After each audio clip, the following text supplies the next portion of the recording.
And boom, we are live. Welcome to Tokyo Tonight 2. I am Shinkansen. This is MyChan TV, my site, which went up actually just before I went away to Korea. I didn't get a chance to do a show last week because I was in Korea last week. I flew there on Sunday night. Hope all of you guys are well. Let me just check that the music is turned off. Hope you enjoyed the sounds of the Tokyo Digital crew before the show. I do quite like putting that up there just beforehand. It is very good to see you all. Big shout out, first of all, to the man down there, Phoenix787. He did an awesome job with the Hanami. So great job with that. I thought it was really good, actually. It was a very good vibe. Many excellent people there. I actually really enjoyed it this year. You know, it was pretty chilled out. Everyone was really cool. It was a lot more social, I think, than it's been in previous years. So I think that was well done there, and thank you for that. I'll put up a quick video. I did a hyperlapse video. You know, it's always hard to sort of do introductions and stuff like that. Zach, at the moment, is actually putting together a list of all the YouTubers that participated in the Hanami, which he's, I think, going to put on the event site. Certainly, I've asked him to share it with me if he can put together what he has. I'll update that on the Hanami video that I posted, but you should go and subscribe to everybody who is there. And what I am also going to do is I am going to create a bundle, a MyChan bundle of all of those people who were at the Hanami, so that you could watch with one click all the latest videos from those people. And here's a secret about MyChan. There are many secrets at the moment. We are still, of course, in open beta. We are fixing the bugs and doing all sorts of stuff with it. But one very cool thing about the site is that you can actually watch bundles that other people made. You may not know that. I'm trying to think about how we add a feature where you can actually browse other people's bundles, or you can, you know, willingly share or not share, and you can add them to your list of bundles. But I'm going to make a bundle for people from the Hanami, and I'm going to share it so that people can basically have a cool way, at least, to check the content and see the channels and stuff like that. But yeah, it was really good. So you know, look, Phoenix did an awesome job running it. You know, setting it up. You got a huge tarp, all that good stuff, made it a huge success. So good job there, man. From my end, I see some people here, including Tim the Asian Ink. People, my homies from the pre-beta, there were like 20, or maybe slightly less than that, pre-beta testers for MyChan TV. The reason it is an open beta now and it's in a state that I can show you guys is because of the pre-beta. It's because of the 20 people that helped me figure out a lot of big, I wouldn't say big bugs, but things that I needed to get it in shape to show it to more users, and now we have it with more users. Right now, the situation with MyChan TV is that you just type in your browser MyChan TV. I do recommend you use it with a desktop more than a mobile. It works with mobile, but we're still getting it cleaned up on mobile. But right now it is free, and it is open to everybody. It is always going to be free, by the way. But the plan is to try to cover the cost of it. I am going to try to add some extra bells and whistles to make something that people who want to support the site will feel like it's worth paying a donation to support the site. But it is free, it's set to go, even if you only subscribe to one channel. Actually, I've noticed a few things with people who are using the site. A lot of people use the site where they create bundles. The intention was originally to make bundles so that you can group your J-vloggers, your comedy, your news, your sports, all that sort of stuff. But actually what a lot of people are doing is that they're making bundles of one channel or two channels, and they're using that to keep up with their favorite subscribers. You know, it could be anybody, of course. But yeah, it's actually, it makes a really good point that you can actually use it. Even if you don't have that many subscriptions, you can still use it because it saves you having to go and find all the old videos and click back and forth. It just puts them there, no distractions, just plays them for you. I'm loving watching it. It's been really cool. Tokyo Drew, hey, from the Hanami. There's another guy from the Hanami. They're good to have you along. And Lara, you were like the only person left, I think, that doesn't have a shirt now. I shipped all the other ones out. Man, I shipped the shirts. I mean, it was kind of, I love what I love about this, show. I love going through the introductions in the beginning. We've got Ty and Flint, we've got Sergeant Bilko in Sweden, we've got, you know, we've had people in the Middle East, you know, South America, Central America, all around the world, and that's exactly how it was with the shirts. It was just a lot of fun. Those people who stuck up their hands to help with the pre-beta, when I mailed the pre-beta testers shirts, we're sending them to Pakistan, we're sending them to Canada, we're sending them to, you know, Australia, all over the show, and that was kind of, to do that physically at the post office was kind of cool. I took a bunch of the Hanami, I gave a few out of the Hanami. I ran out of my run right away, so, but I think they're actually pretty chill shirts. I think last time I was wearing the Japan printed one. This is the US printed one, so slightly larger size. I quite like this as well. I got kind of like a distorted effect on it because I think it looks kind of cool like that. But yeah, it was super cool. So And there we go, there's John Anderson from London, which, by the way, this is another thing, just on my random updates on my life. While I was in Korea, just for work, I should have actually tried to arrange a get-together. By the way, I also just heard, I think Charlotte has moved to Korea, or she's moved to Seoul. I don't know that she would go to any trouble to meet up with me, but there are YouTubers over there, and I should have maybe said that. But I was quite enjoying actually just having a quiet one. You do get very tired when you're working and traveling at the same time. When I was going back to the hotel, I was really enjoying watching Sense8. I'm like, that thing's like now 2 or 3 years old. And we only went for 2 seasons and got cancelled. I really, really enjoyed it. And I had a funny thing on the way back from the airport, which was I was still in the middle of watching this. I just finished watching it last night. And it was kind of like, particularly in season 1, the discovery thing where they're all discovering that they're connected to these people and they can sort of, swap sort of bodies and experience what people are sort of experiencing, like random different people in different countries, a sort of group of people. I was thinking, you do feel a sense when you're watching it, wow, wouldn't that be cool? And it's while I was kind of feeling that, man, that would be so awesome, I'd love to be able to do that. I was on the train and I was chatting to Mr. Foghart and Mr. Tai Nakamura there. And, Fog from Yorkshire, England, was showing off, I think it's from like Bradford, right? He was showing off some new musical instruments. Tai was talking about the new house he's getting in Flint and the music studio he's going to build there. And I'm sitting on a monorail in Tokyo.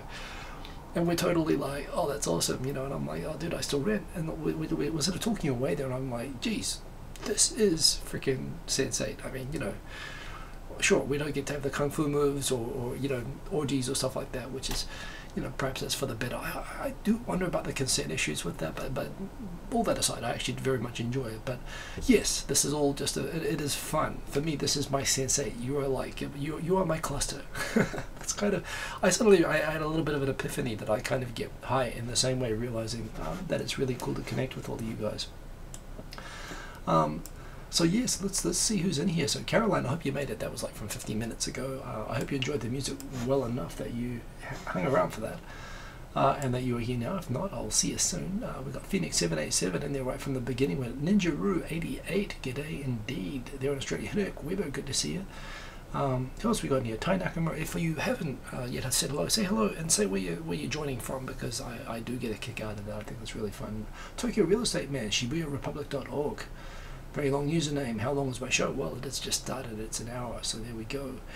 Tai Nakamura there. Good to see you. Tim the Asian, good to see you. Sup indeed. Mr. Cordy Chep. Oh, you hate coding. He hates coding. Mr. Cordy Chep hates coding. Well, there we go. Who else we got in here? We got Winged Star. Good to see you, Winged Star.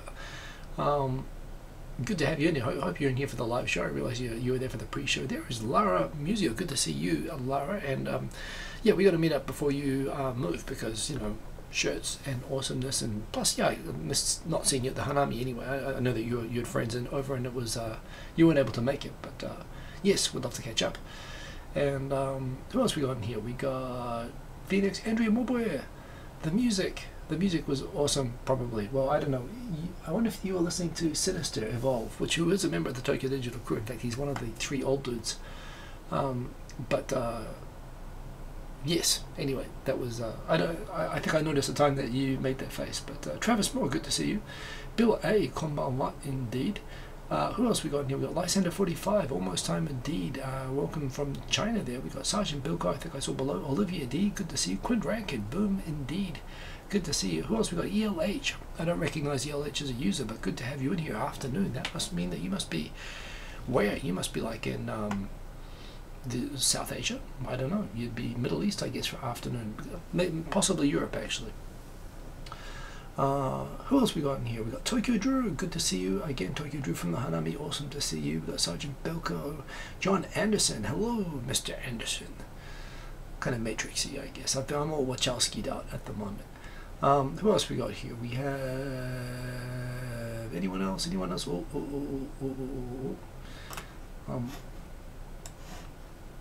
There we go. Sergeant Bilko, Tai Nakamura. Well, my screen has timed out, so that means I've got to switch it back. Oxford. Wow, I used to have a teacher with an Oxford accent. It's a very cool accent. Well, good to have you along. Good to have all of you here. 2:30 p.m. in London. Okay, I thought it might be morning. So there we go. 2:30 p.m. Good to have you all along. Got 2 weeks of topics. By the way, that is a photo of Tokyo that I took from the airplane. The airplane I took off from Haneda, and I kind of looped around. I looked out the window. I'm like, that is like a perfect map of Tokyo right there with the Bay Bridge. In fact, I think I've got it in there. I mean, it's a little bit blurry. You shoot it through, 2 layers of plastic with the airplane window. Plus, I put lots of effects on it. But that is the Bay Bridge. That little, you can see a sort of pointy out thing over there. That is Tokyo Tower, I believe. I didn't notice, but I think that purple thing down the bottom there might be the Skytree. But that is Nichisanku. I mean, seriously, that's like a really, really cool photo, and I took that just as I was heading towards Korea, and that was pretty cool. Scouser in Oxford. In that case, I'm sure I don't understand a word. I've got half-brothers, 2 half-brothers from Liverpool, and they're lovely guys, but I don't understand a word that they say. I'm sure it's likewise as well. But yes, okay, well, good. It's Kim, oh, Kimmy, I'm glad that you made it. Kimmy, Kim, me, indeed, good to have you along. So, what do we got here? 2 weeks of topics to catch up, so I'm pretty sure we're going to make the time tonight. Lots and lots of exciting stuff. I do want to talk to you about my channel. Please go subscribe to my channel. You probably saw I did a big walkthrough, by the way, before I left of the site. In fact, I think I made it before, but I went live after. So go and check that out. Please use the site, and you can use the chat thing on the thing to talk to me. And yeah, that would be awesome, because you can use that to tell me what you love about the site, what you'd like to see on the site.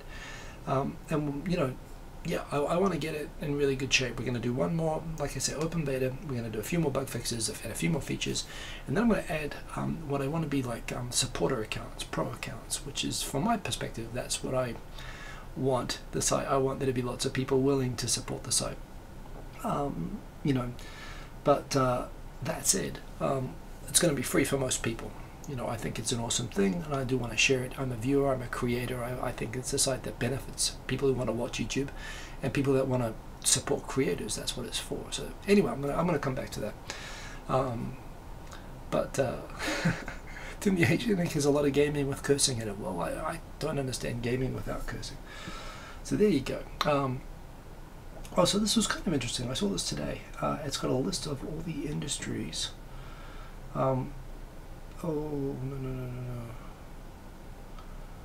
It would if I could click on the link for it. How do I get the link? Oh, got it. Here. Toyokeizai. It's got a list of the industries with the greatest labor shortages. So Japan doesn't have an unemployment problem. They have an underemployment problem. And the end result of that is, if you look at the page 3 over here, it's got a list of the industries with the greatest shortage of workers. By the way, I love this. This is a Sicilian lemon soft drink. You can get it from the supermarket, but it's got a lot of lemons and it's very, very nice. In fact, let's go through it from the top. I mean, construction, public safety, i.e. police and so on, doctors, nurses, caregivers, construction again, yeah, sort of lifestyle service, a lot of welfare jobs, nurses. I believe this is a ranking. Let's just quickly try to figure out the criteria here. But yeah, just basically all these industries have suffered, increasing lack of availability of people to work. Japan is going through a crisis of this. The good news about that is that it means that they are really quickly liberalizing the jobs that foreigners are allowed to come and do here, because these industries are crying out to be able to use foreigners. The bad news is, we'll talk about this a little bit later, is that while they are liberalizing normal visas that people could come and live and become permanent residents on, they are also liberalizing the apprenticeship scheme, which sounds great, except it's been obviously widely abused. So yeah. Well, they should do some more training, especially in Japanese, if they want to remediate the problem. Well, if you want jobs here, you should learn Japanese. I mean, sure, government could probably sponsor some more language learning programs, but at the end of the day, they can't force people to be successful in learning languages. This is pretty cool. Nippon.com. The stats, apparently international marriages have declined in recent years. But that said, it is interesting to look at the trends relating to the makeup of marriages. Now remember, in spite of the fact that well, the vast majority of foreigners in Japan are, of course, Chinese, Korean, Brazilian, Vietnamese. As English speakers, native English speaking foreigners, we are a tiny, tiny, tiny minority of the foreigners. We're like out of 2 million, about 40,000. In our world, of course, it's very common for more foreign men to marry Japanese women. But of course, the vast majority of international marriages in Japan are of Japanese men marrying foreign women. Interesting though, however, when you look at this breakdown, when you look at the nationality of, by the way, this is from Nippon.com, Peter Durfee runs it, it is awesome, and I just find this so interesting, so I'm just going to share this.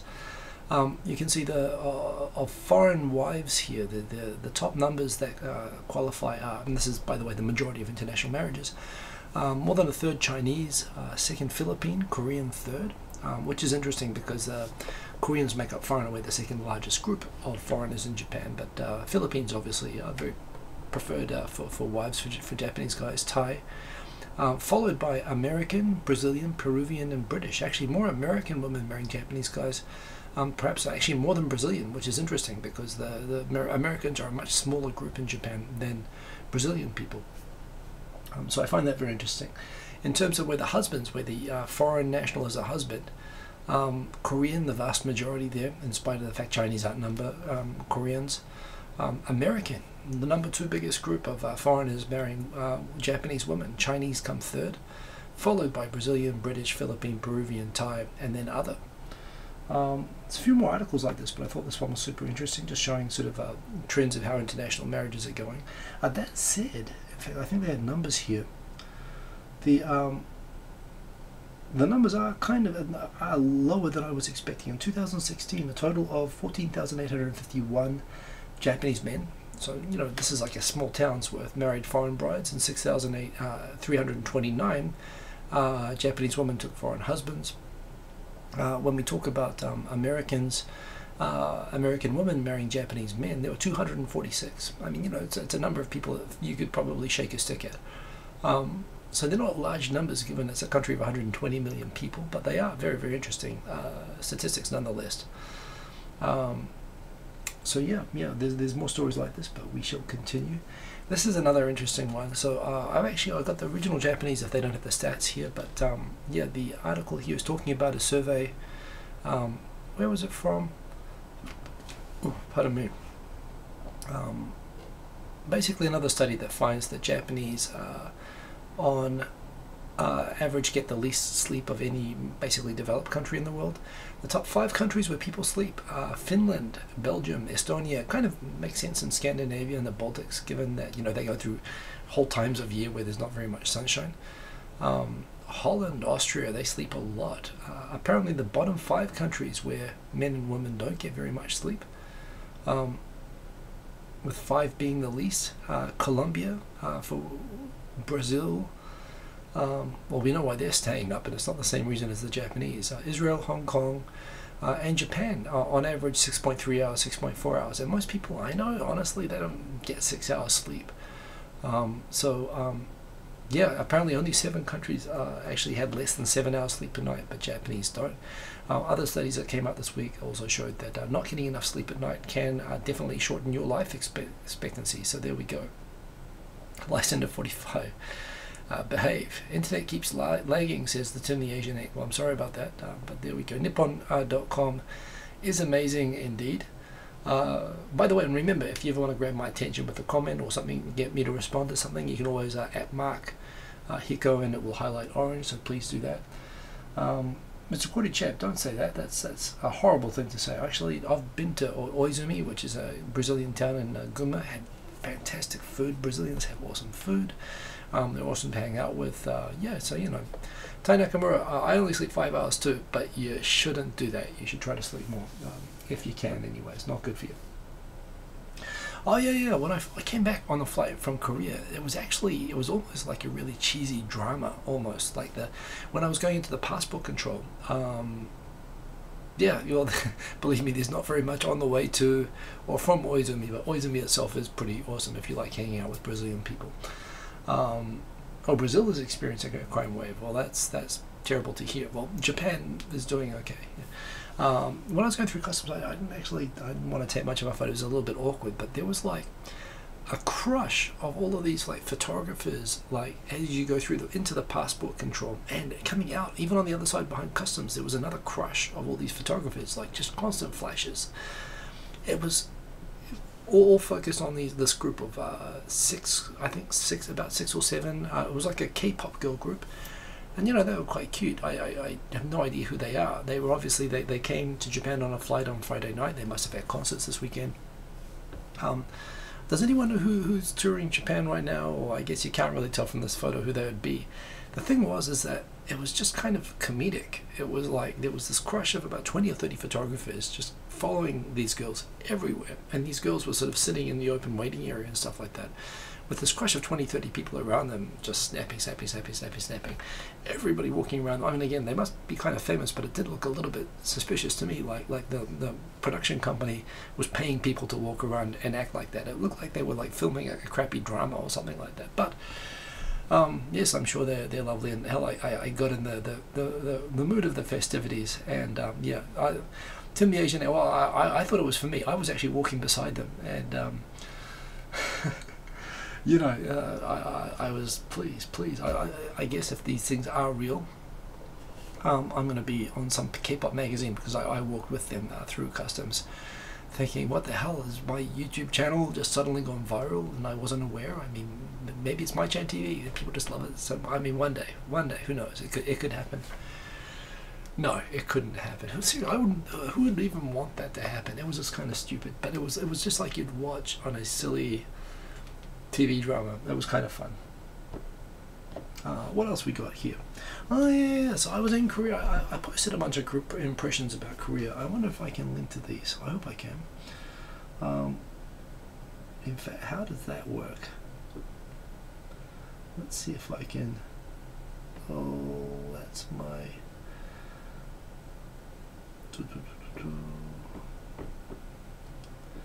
What if I get into the replies? I don't think I can get into this, but yeah. So what were my impressions of Korea anyway? First of all, Korea is beautiful. I was staying in Gangnam the whole time I was there.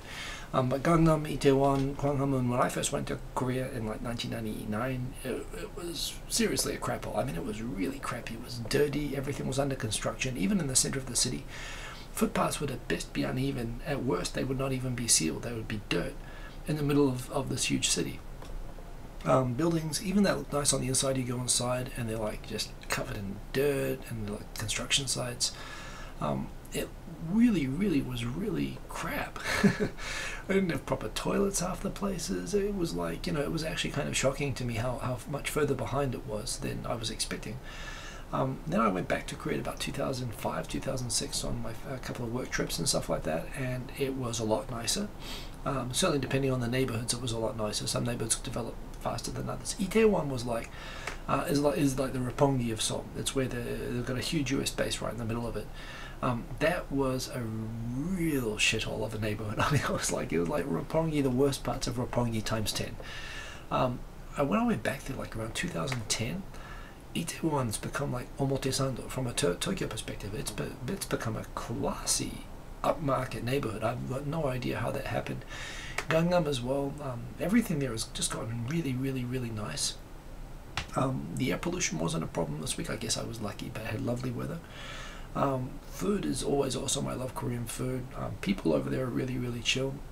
Even though there's not a great deal of English, maybe it's a little bit better than Japan, but I never felt stressed out about it. You can always kind of figure it out. But yeah, I just had a really chill week over there. Actually, I quite enjoyed it. Yes, I put some impressions there, and they are there on Twitter. Yes, Gangnam, rich people, indeed. It's a nice neighborhood, but even as a nice neighborhood, it's gotten a lot better actually. Lots of coffee shops and stuff like that. I did find it difficult finding. I mean, I just wanted to eat like real basic like bread or snacks or whatever. The convenience stores there, I like the convenience stores here, except they don't really have the food thing as good. I guess people like to eat at home, or they have, you know, different sort of stuff. But yeah, I had a really good week over there anyway, so that was kind of cool. I've seen people do this for airplanes, but I've never seen people say, where is the best seat to sit on a Shinkansen? So I guess for a lot of you planning your trips to Japan, I thought this is kind of interesting. This person has studied and come to a conclusion which she shares. Check this out, by the way. Sora News as well. It's fun to follow, and okay, you know, there's good stuff for this. The top seat to sit in on the Shinkansen is the aisle seat in the front row of the carriage. The reason for this, there are 5 reasons. Quick to get on and off the thing, so you don't have to scramble when you get to a train stop. It's much more comfortable on the aisle seat than the window seat because there's less obstructions and so on. There is more leg room. You've got actually more space than you do when you've got a seat in front of you. You get a huge table if you want one. You get an extra large table there, again because it's attached to the wall, and an empty seat beside you. Don't know about this one, but apparently it's frequently empty, that middle seat there in the front aisle. So so there you go. The front row aisle seat of any carriage is the best place to get a Shinkansen ticket. So there you go.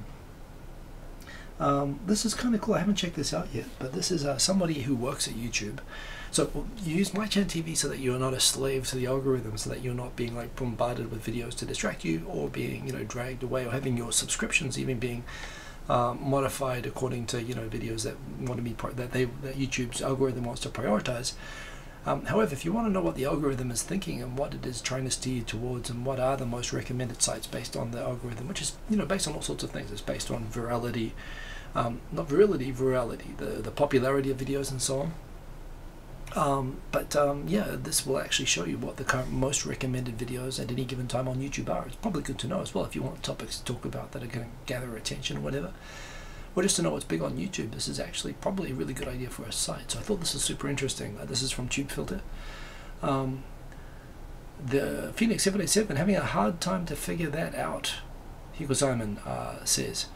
Oh, you're asking me, is Gangnam like Shibuya, or like Daikayama, or like Shirokane? Well, it's not like Shibuya.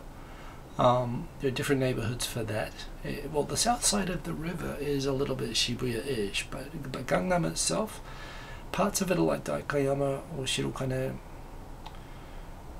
Honestly, I don't really see much of a difference between Shirokane or Daikayama, by the way.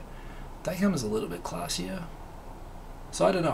But the thing was, I was in an office district, right? So I kind of saw some areas that were a little bit Shirokane-like, and some areas which were more sort of ebisu, sort of not even like that, as kind of office areas. So I don't know. It's definitely more towards Shirokane anyway. But is what that is. Hinuk Weber, is the green car class in November recommendable, or is a normal class okay? The normal class is okay anyway. Green class is what is the difference? I think you do get slightly nicer seats. Certainly if you're traveling a long time, I think you get, sometimes if you're, depending on the train, normal class you'll be sitting in the normal commuter seats, which are not made for like long term, whereas the commuter class you'll get like a pull down table and stuff like that, a more comfortable seat. So perhaps green class is worth it if you're looking at doing like long trips, like hour-long or more sort of traveling trips between cities. But if you're looking for shorter trips, less than an hour, I don't think you need to bother with the green class. So, you know, obviously I never use it because I'm living in Tokyo, but yeah, good question, Hinuk, and happy to answer your questions. There are green cars. The green cars are basically the classification for travel class as opposed to normal commuter class. They're not actually green, although the seats often are green. It's just a thing. Do they use different suspension? Really? I didn't know that. Generally, I think it just refers to the seats being more comfortable, but there we go. Maybe it's the suspension as well. International marriages continued to decline from 2006 peak. So apparently, it's interesting. There are more workers coming to Japan, but given that they're coming on slave labor visas, they are not marrying so much. It's interesting. There was the peak in 2006 there. So marriages have declined. But apparently, yes, in 2016, 1 in every 29 marriages was between a Japanese national and a foreign citizen. So actually pretty low. It's only about 3%, isn't it? Which is perhaps interesting given that, you know, in 2006 there were like 1 million tourists coming to Japan a year, and there were probably 1.5 million foreigners living in Japan. Whereas now there are like 2 million foreigners living in Japan and 40 million visitors, and yet marriages have gone down like that. It's interesting. Could also reflect perhaps the Japanese are going overseas to get married. Who knows? But yes, interesting. This was interesting. Of course, it's got a clickbait title and graphic, and this was actually tweeted by David McNeil. He's the correspondent for The Economist in Tokyo. The Economist is a newspaper magazine that I love. because its writing is so coherent and clear. David McNeil is a really interesting person to follow, and if he recommends content, I tend to follow it. But he was asking kind of WTF Julie Burchill. He said, oh, is she like a famous writer? Well, I must read this. I read it. And I read it 2 or 3 times, and it makes no sense. I posted this on Facebook as a challenge to anybody who can try to make sense of this.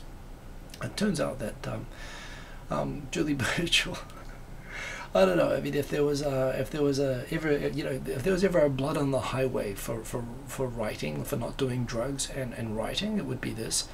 Apparently, The Spectator is a respectable publication as well.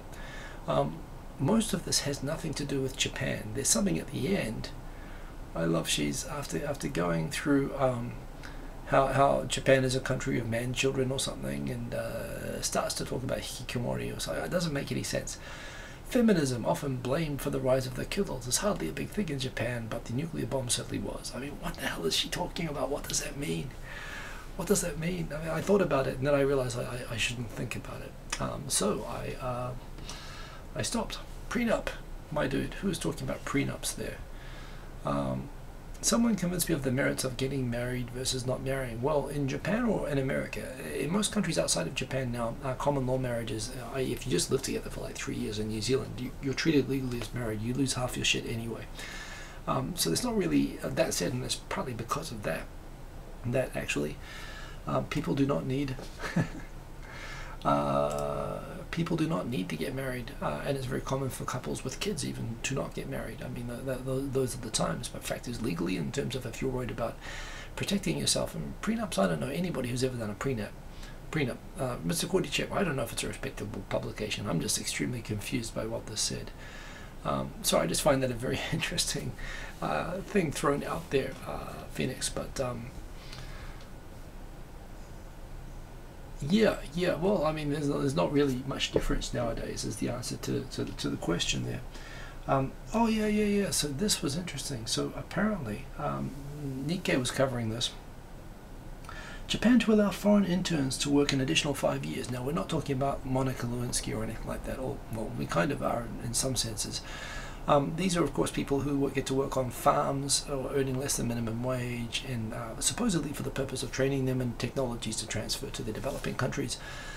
However, these are 5-year visas, and the government's talking about allowing them to be interns for 10 years. I mean, you know, imagine being an intern anywhere for like more than 1 year if it was a real intern. The fact is, these are slave labor visas.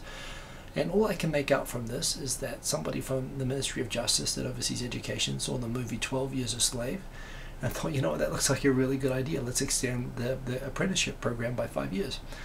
Up to 10 now. You know, I know that they need like workers and stuff, but this is really harming Japan's international reputation. I hope they realize this.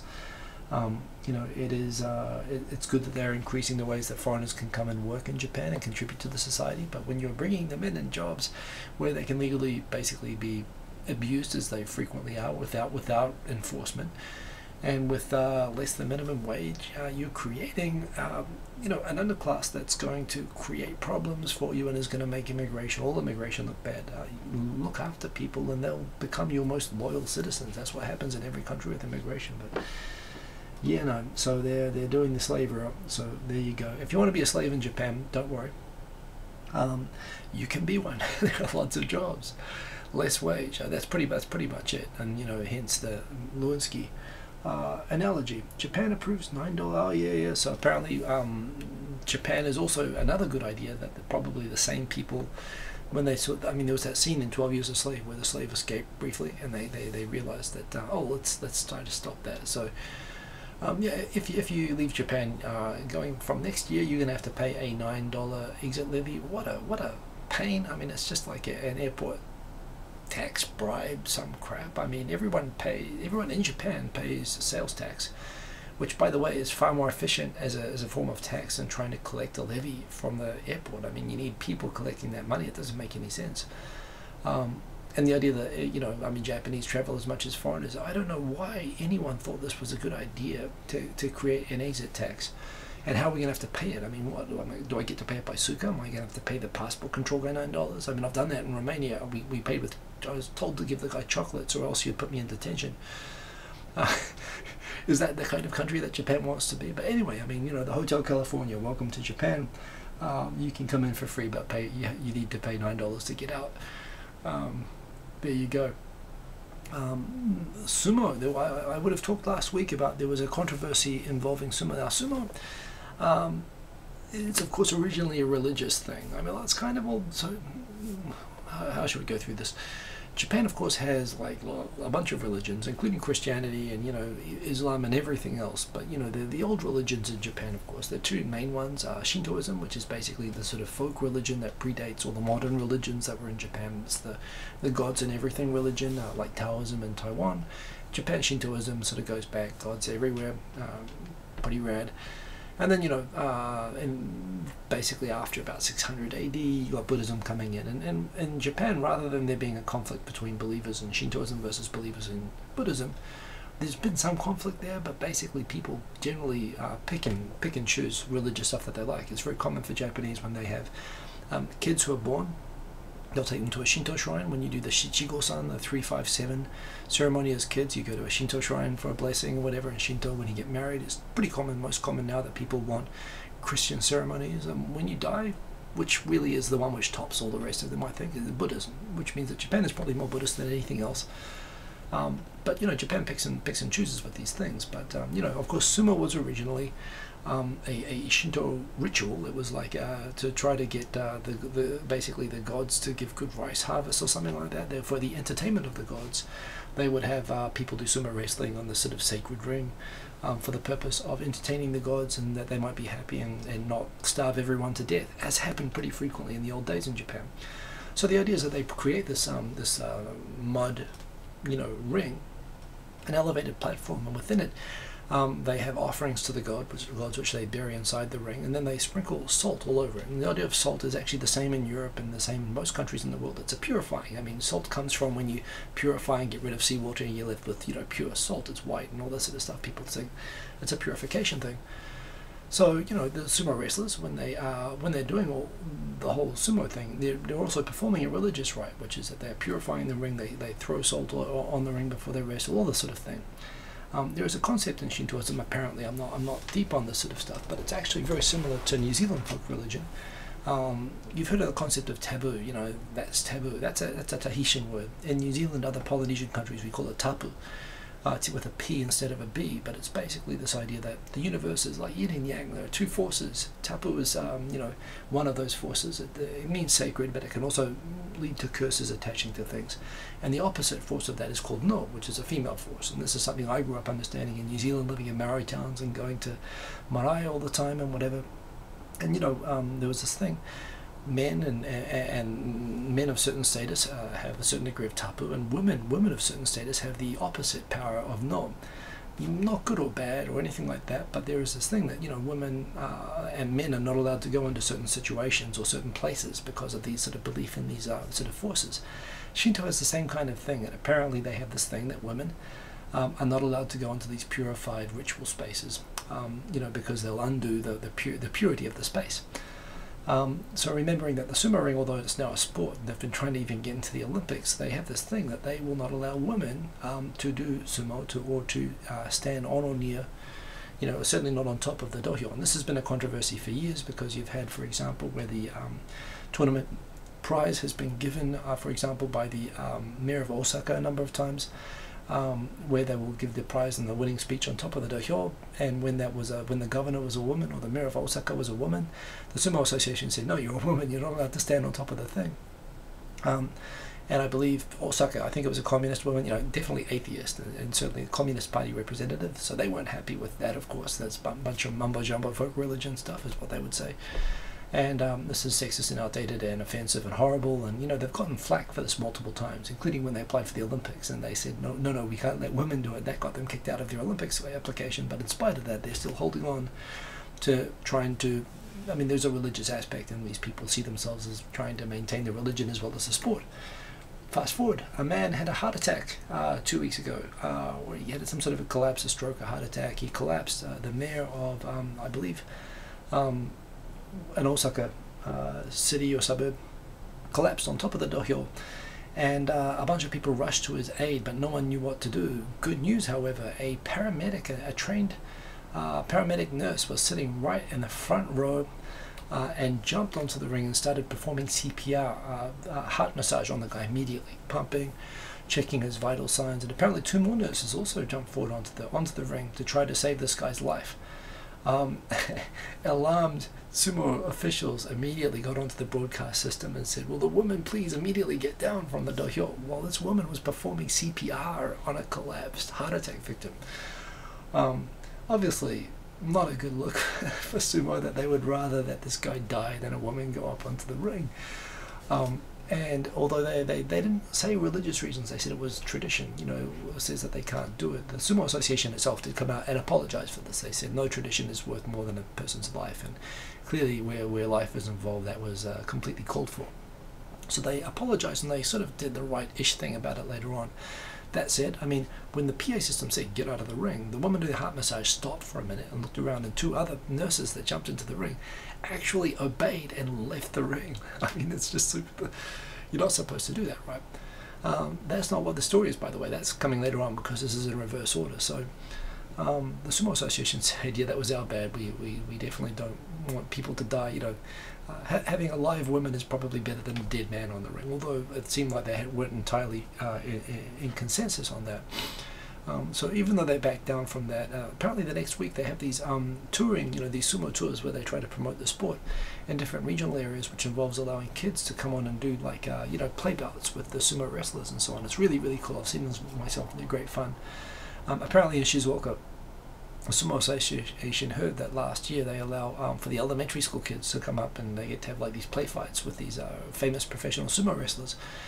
They heard that some girls had been allowed to fight against the you know where this is going, right? To fight against the professional sumo wrestlers, and they sent a warning to the Sumo Association ahead of time.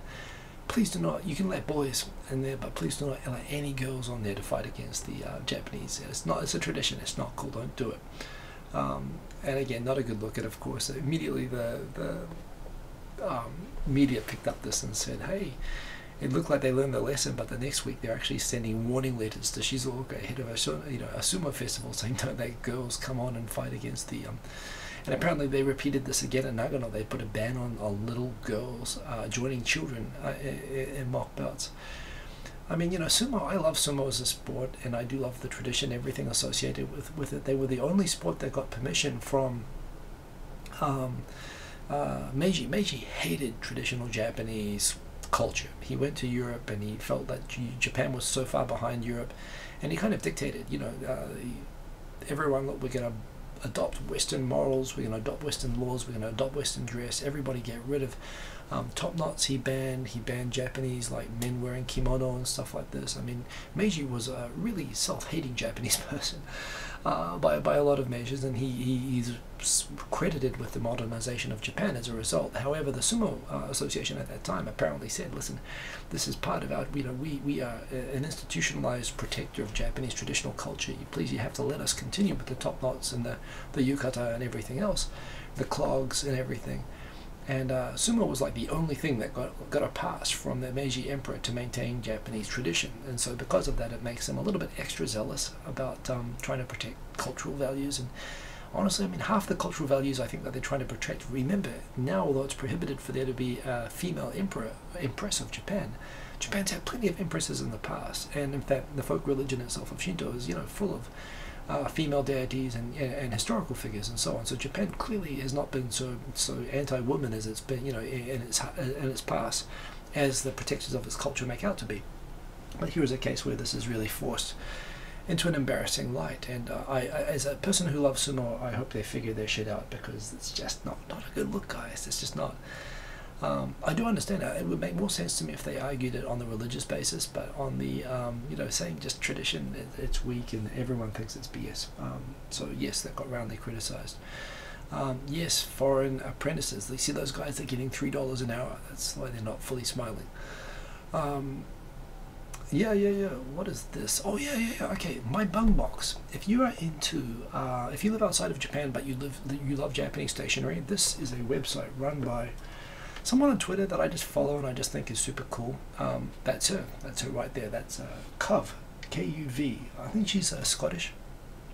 I met her once or twice. I think I met her at Hanami before. That's her. She's super cool. Her Twitter is really, really interesting to follow. Kuv_A. Follow her, and she runs a little business where she puts together little care boxes of Japanese stationery, and she sends them overseas. And apparently, yeah, it's been going really, really well, which I'm very glad to see. It's always cool to see someone here who comes up with a really cool idea for a business and does well with it. Hey, Nippon Culture Quest, good to see her. And yeah, she's doing well with it. Go support her. My Bung Box is the name of the site, and yeah, it's a cool idea actually, and I think she's super cool, so you should go support her. The J Vlog, good to see you. 07, I don't know what that means. It's like 007, but like less 10, which I guess maybe they're only allowed to hurt people and not kill them, perhaps. I don't know what that means. Okay, what else have we got here? I have never plugged this in the right way the first time. Oh, that's from her thing. Okay, let's get back into my thing. My Bung Box is really, really cool anyway. She sends these things all over the world, and I think it's super cool because I know it's hard to send all that stuff out. James O'Hara, good to see you, by the way. The spirits of sumo were speaking. Women are now allowed in sumo. Well, that's good. I'm sure they'll be very happy to hear that. Yes, that's right. Japan is continuing to lose people. The cosplay talent agency now represents foreigners, if that's your thing, and there seem to be a lot of them nowadays. So there you go, good news. Which cosplay agency is it? It is the it can be lucrative, you can make money, Dwango, giving it the decidedly on-the-nose name, Cosplay Agency. That is the actual name of Cosplay Agency, and they allow foreigners as well as Japanese, although who can tell the difference really when they're doing it correctly? You shouldn't be able to tell. Cambridge Analytica, I haven't got too much into this. I mean, seriously, go onto Facebook and you know that they're basically screwing you over and stealing all your information anyway, and we accept that because it's free, and you know, we get to share pictures of dogs and everything, and I do enjoy the connections that I get to make on Facebook, so fine. However, I never really understood what exactly was going on with Facebook Analytica and this idea, Cambridge Analytica, and this idea that they could actually like manipulate people. It is actually really interesting. This BBC short video explains it better than I've heard anyone else explain it. And the way I'll try to package that for you is that apparently there are people, including this company, have people who have figured out that basically by analyzing your likes, and it takes a very small number of likes, like from 5 likes, once you get to like 30 likes, you can profile a person according to one of 5 pretty universally within the psychology profession recognized personality types. You can actually identify people more accurately even than family or spouses, actually, which one they fit into, and depending on whether they are people that, you know, what motivates them. Are they protectors? Are they curious? Are they, you know, dicks? I don't think Dick was actually one of them, but you know, you get the idea. They have these things where they figure out that they can customize ads that are more likely to appeal to the people that are there based on their personality type, and that they use this for targeted political ads, where people who are protectors, they would show ads that would appeal to someone's protective instincts, whereas if they're curious people, I guess, they would, you know, show people who say, you know, oh, we're going to build the Starship Enterprise or something. I don't know exactly what they did, but apparently Trump made ads based on these profiles of 87 million people that they had a pretty good idea of, oh, that's bumping the table there, let me lower that. And they had a pretty good idea on what these people would like and what would appeal to them most, which made the ads more effective. I'm kind of torn on this a little bit. We all have to see ads anyway. I'd rather see ads that are aimed at me, at least if I like them to know the things that I like and show me things that I want to see. But that said, of course, this wasn't that. This was them trying to manipulate you based on psychological profiling of you, and this is something still really nascent at the moment, but you have to assume that this is going to become much more powerful in the future, and it's something that we need to be aware of as well as people who are on the internet here, that this stuff is, you know, these companies are going to make a lot of money from figuring out how to, you know, I mean, that's what advertising is about. It's making you think that you want something. So I don't know. I mean, yeah, so long as we can be the ones somehow in control, I'd also be really curious just to know what my profile is based on this. And I suppose once you're self-aware of it, it lets you recognize that, oh, they're just making an ad to me, you know, because my profile is this. It serves as better protection when you are aware of it, right? And obviously it's going to be less effective. So I think being aware of it is the more important thing than actually trying to ban it. I think it's impossible to ban it. But this is it. I would actually kind of like to figure out the profiling test that it took and understand it myself, just so that I can see it. But and you can also bet, as I think it's the case. I mean, probably at the moment, you know, obviously because someone had this technology and someone else didn't, it gave someone an advantage. But if you assume that everyone has the technology, it just means that you're going to get lots of ads that you find persuasive, and hopefully with the self-awareness that they're targeting you and that they're all using the same technology, then you're just going to have to figure it out the same way as you always do. It's just a bit of an arms race. But really, really interesting just understanding how it works, and also understanding what kind of scares me is, you know, how far can this go? You know, especially when you can introduce, you know, massive machine learning and artificial intelligence, and the technology itself is going to improve and become more powerful. It is really, really interesting. This is why we have my channel, by the way, because, you know, if you don't want to be subjected to algorithm-based ads and suggestions and so on to distract you, that's what the site is. So you get to control the playlist. I'm sorry, I'm going to drop this in everywhere from now on because I think it's awesome and it's free. So please go and check it out. But yes, and I'm totally. I mean, who knows if that thing was available? I mean, well, no, obviously I don't have a budget to target 5 different personality types. I'm not going to do that, but it is kind of interesting if you knew that you could target people and appeal to them, you know, in ways that would more directly affect them. That is the thing on Japanese not getting enough sleep. We have 10 minutes left. I'm going to power through this. Ami Yamato, who I love. She is awesome. She just got 100,000 subscribers, and as you may know, I mean, I was like one of her original subscribers. I found her. She's a J-vlogger. She's a real J-vlogger. And I've done a couple of collabs, including a really awkward Skype conversation with her, where I kind of was a little bit too forward. It was cool. She came to Japan. We met up. We kind of put it behind us. We shot another vlog. That was kind of cool, actually. We were just walking around in Tameke-san no shooting. She is really awesome, and she was always like a small channel, and I sort of saw like, whoa, what you are doing is magic. Seriously, it's magic. You should have a look. It's not, you think you know what it is, but you look at it closely and you realize it's not. It's amazing, Ami Yamato. I mean, what it is amazing. What she is amazing. But then on top of that, I always thought, you know, you always wish that people who genuinely are so talented become really successful, and it's not often the case that they don't. But 100,000 subs, I mean, you know, absolutely deserves it. And when you want to see, I mean, I've seen people do congratulatory milestone videos before. You know, I've seen huge collabs. I've done them myself. I mean, I've seen it done really, really well. I've never seen a milestone video like this. Seriously, you have to watch this video. It's awesome. And Mr. Quality Champion, we're past that now.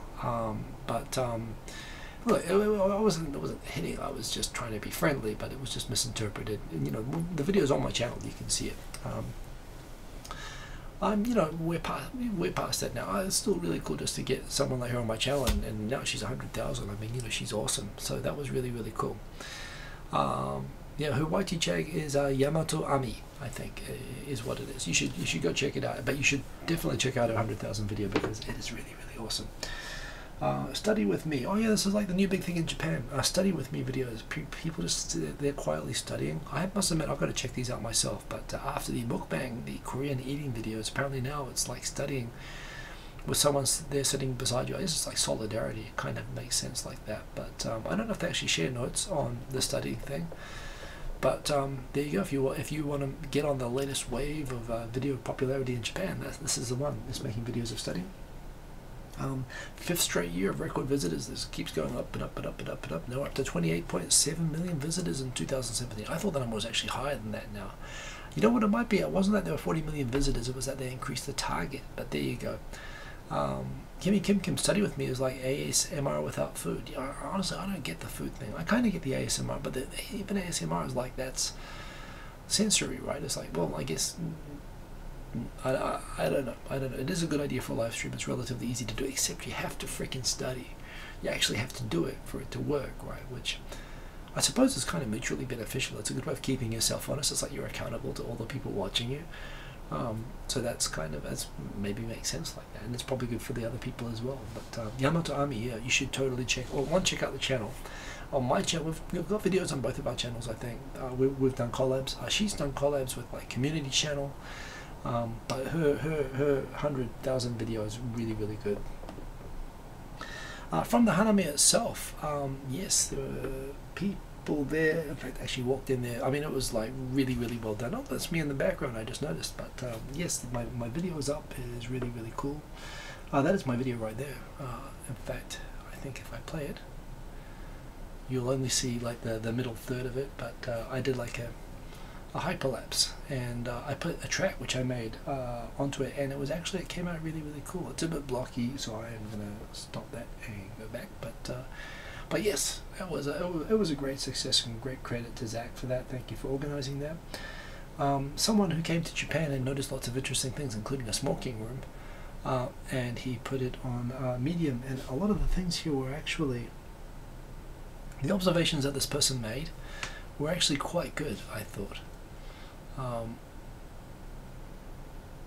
In fact, this doesn't have the pictures showing up on it. I guess you ought to look in the thing, but there are, this person just noticed a lot of like very Seinfeldish small things in Japan that I'd never really noticed or paid much attention to before. Very astute observations, very good. That is the track that I made for my video, Happami. And it came out pretty well. These are people enjoying the after party at the awesome Hanami. This is something that should have been around for a long time. You can get plug-in tools that allow you to record Skype conversations, which was a way that we actually started doing 2.5 Voyages originally. It was too much work to do, but now Skype has actually released a feature to record the different video streams so that you can put together video conversations as like podcast recordings. This should have been around like 10 years ago, so I mean, congratulations Microsoft, better late than never. Now that it's out and it's apparently going to be a built-in standard feature of Skype, it is a reason to come back to using Skype. I mean, effectively, these YouTube Hangouts have really taken away the need for it, but nice that it's there. Yeah, once again, MyChan TV, it is live, it's awesome. Please go and check it out, try it out. I put up a video the other day just showing you how to use it and stuff like that. Lots of improvements were put from the open beta thanks to guys like Tim the Asian Ink right there, who gave lots of feedback. Tim in particular, I think you were like the #1 feedback giver, so thank you for that. And you can see, I hope that we applied a lot of those changes, and we are going to apply more. There's still a couple of bugs I want to work out before I go into full launch, but it's really, really cool. And if you want to catch up with your subscriptions, that's the best way to do it. Basically turns your subscriptions feed into a subject organized that you decide yourself, kind of just a constant like radio or TV show. Some says like a podcast, but it's even better than a podcast because it's just constantly renewing, and it's like watching TV. If you ask me, you should watch it full screen. Tofugu is awesome, even though they have deleted Facebook, which I haven't done, but they've deleted it. They're still on Twitter, and they have constant updates on the best resources for learning Japanese. And if you're into learning Japanese, especially if you're not in Japan, Tofugu is just the authority. Apart from the fact that they have great Japanese learning materials themselves, they also are really good at recommending other resources, including, I wonder if I got this in here, including Japanese Pod 101 TV, which is hosted by Alicia, who is awesome, who I've known for like ages, actually, since actually right when I started YouTube. I think she might have been there at the original Hanami. She's been around forever. She's now part of Japanese Pod 101 TV, which is like enormous.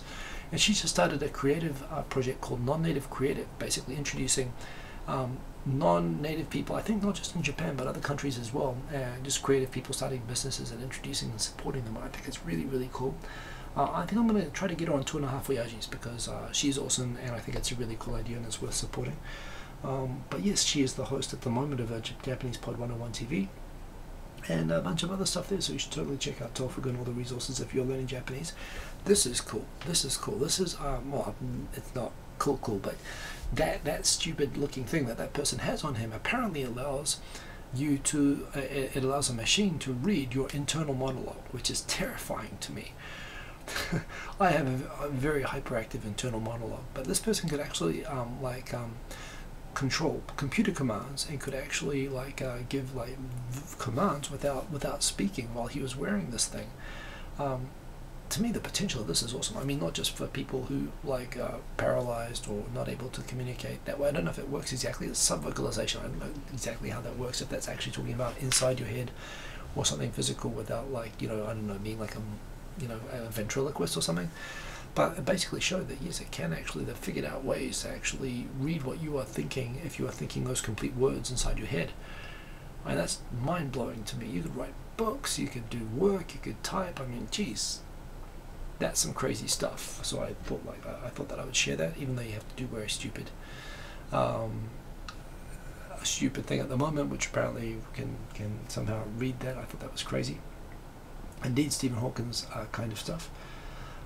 Yes, the shirts have gone around. The open beta went live last Saturday, I think, so that's pretty cool. Japan has a crime problem that has too many police and not enough criminals. Terrible.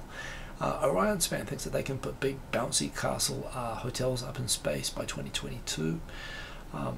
I would love to do that.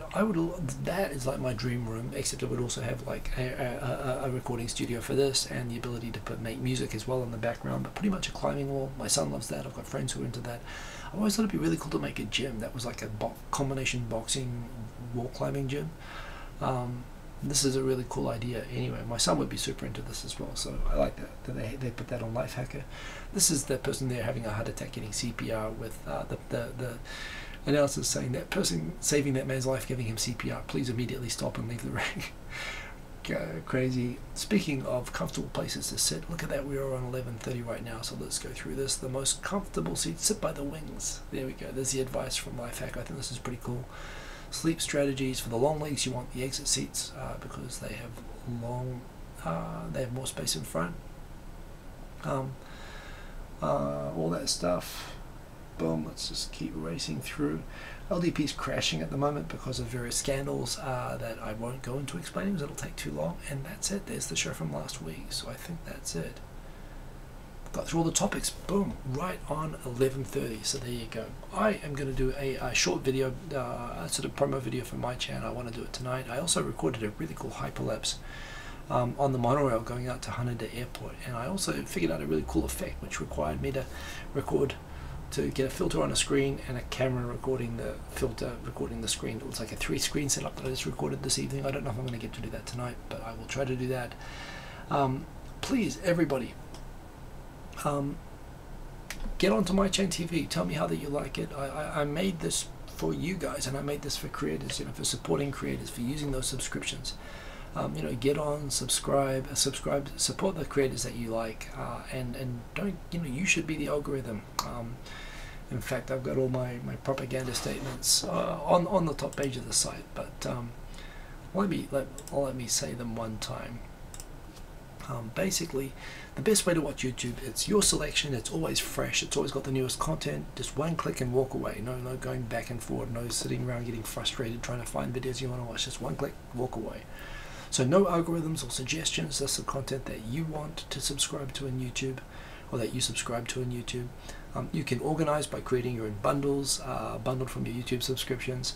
You can basically, keeping up with your subscriptions, it shouldn't be a chore. It should be as easy as turning on the TV and just sitting back and watching, which is what my channel does. It's what I made it to be.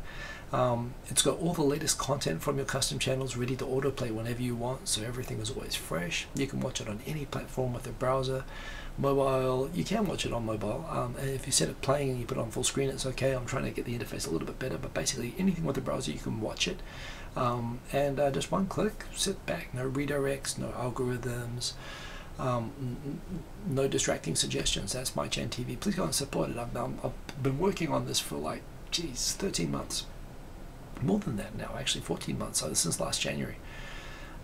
Really glad that it's an open beta. Open beta means I want you guys to use it. I want you guys to tell me how you like it. Yes, check that stuff out. Have a very good week, everybody. Good to see you. Sorry I couldn't do the show last week. And yes, I'm going to go off to bed. Probably stay in the chat a little bit, but great to see you all. Thank you for joining, and have a good week, everybody. See you next week. Well, peace.